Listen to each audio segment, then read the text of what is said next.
To us, their names are short and memorable. We know them as Ed and KJ. They are two of the people behind the scenes. Assignment planning manager Ed White and senior photographer Ken Jones are two of the folks who make everything work. Nobody does this alone. We all work together, and that's been one of the joys of working here. King has been such a part of my life for so long. I've known these guys for the nearly 29 years I've been at King TV. They're the people I looked up to when I got here and still do.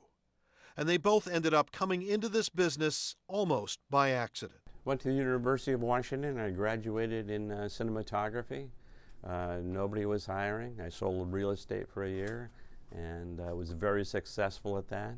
King called up out of the blue, said, "Come on down."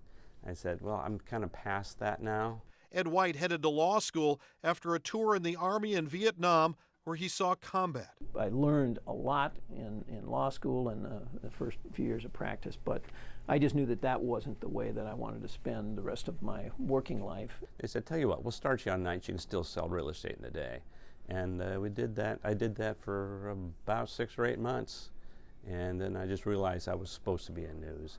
Ed became a night production assistant. Not too long after that, I moved to the assignment desk, where he's long been considered the indispensable employee who lays the groundwork for much of what we do. I have been working so many hours, so very long days for so long. You know, generally, even if I'm not working on weekends, I generally come in at least one of the 2 days just to catch up on certain things. I would find him heading home for a few winks after staying up all night. Senior management had to put an end to that.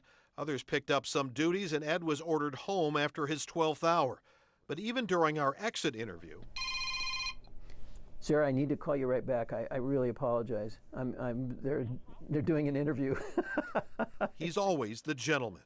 I'm going to miss the business. I'm going to miss news. I'm going to miss the excitement. For KJ, there were multiple Olympics, Mount St. Helens, floods and disasters, trips overseas, wars, the job of documenting a changing world, and more than a few airplane stories. In the background, Ed helping to coordinate that coverage. How can I fit 75 years of collective work experience between these guys into even a lengthy story for the evening news? I can't. But the philosophies, the guideposts to careers in journalism, that I can fit in. Certainly the cameras have changed, film, tape, sticks, but the mission remains the same. You know, we go out there, we find truth, we interview people, we find out what's real, and we bring it back and we tell a story. And that part hasn't changed. I never really thought that I could outsmart the competition, but when the chips were down, I thought, well, at least I can try to outwork them, and that was sort of my ethic and my mantra, and it just goes to the respect that I have not only for folks in this newsroom but for others in the profession.